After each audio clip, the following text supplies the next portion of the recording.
Tribun News Today.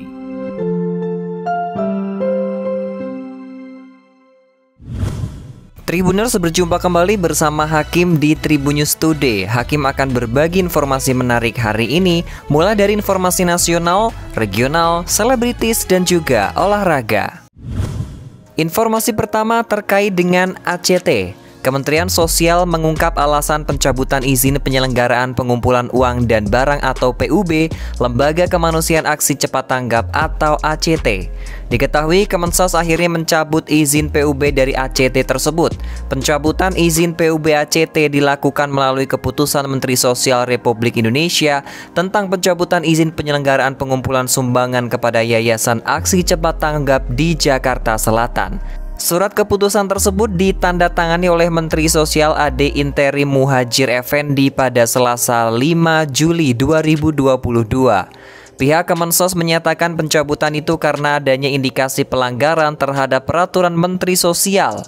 Indikasi pelanggaran itu di mana ACT menggunakan 13,7% dana yang dihimpun dari masyarakat untuk kegiatan operasional. Padahal dalam pasal 6 ayat 1 Peraturan Pemerintah Nomor 29 Tahun 1980 tentang pelaksanaan pengumpulan sumbangan, lembaga pengumpul sumbangan hanya boleh menggunakan maksimal 10% untuk dana operasional.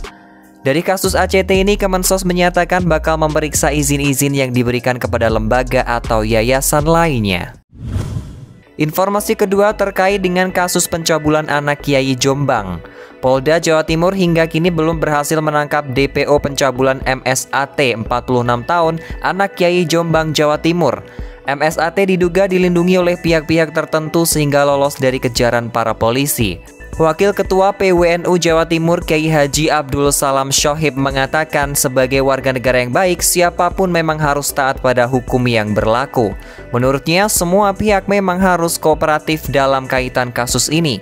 Proses pencarian anak Kiai Jombang yang jadi DPO pencabulan MSAT terus dilakukan oleh polisi. Bahkan Polda Jawa Timur juga sudah mengamankan 3 orang dalam aksi kejar-kejaran yang terjadi di kawasan Ploso, Jombang pada Minggu 3 Juli 2022 lalu. Saat itu Polda Jawa Timur dan Polres Jombang mengejar iring-iringan 3 mobil di Jombang, Jawa Timur. Oleh polisi mereka diminta berhenti namun mereka menolak. Bahkan satu di antara mobil tersebut hendak menabrak seorang polisi yang mengejarnya menggunakan motor.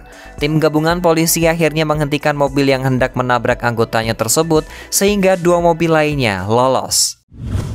Informasi ketiga terkait konser Bunga Citra Lestari di Singapura.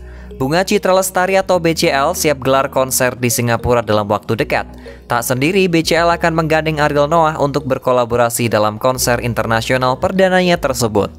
Namun menurut BCL, dirinya sudah tak mungkin lagi memikirkan soal chemistry dengan Ariel Noah. Sebab menurutnya, ia telah kenal dengan pelantun lagu Menghapus Jejakmu itu selama 20 tahun lamanya.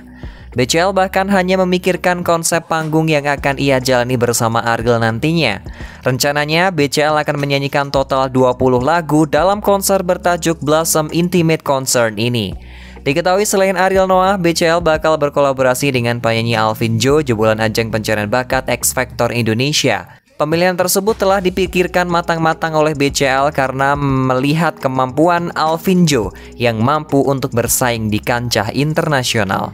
Selain itu, ia juga ingin mengenalkan ke industri musik internasional terkait musisi yang ada di Indonesia.